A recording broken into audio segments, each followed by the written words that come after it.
Benda apa yang awak nak dari hidup ni tapi awak tak dapat lagi? Beg. Beg tangan ke beg sekolah? Beg sekolah. Kenapa dengan beg sekolah awak? Lubang. Awak gigit ke? Kena gunting dengan kawan. Kawan awak gunting beg awak? Tapi sebelum tu nama awak siapa?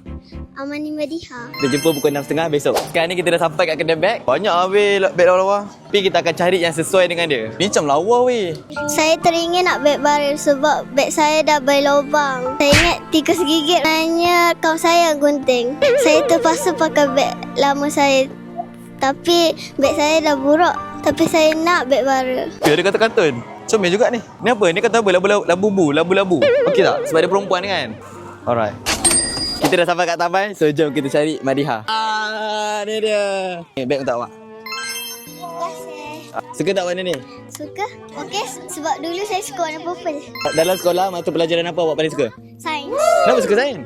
Sebab saya ikut abang saya. Kenapa awak ikut abang saya? Awak tak ada pendirian? Weh, beg baru kan. Pusing sikit. Pusing.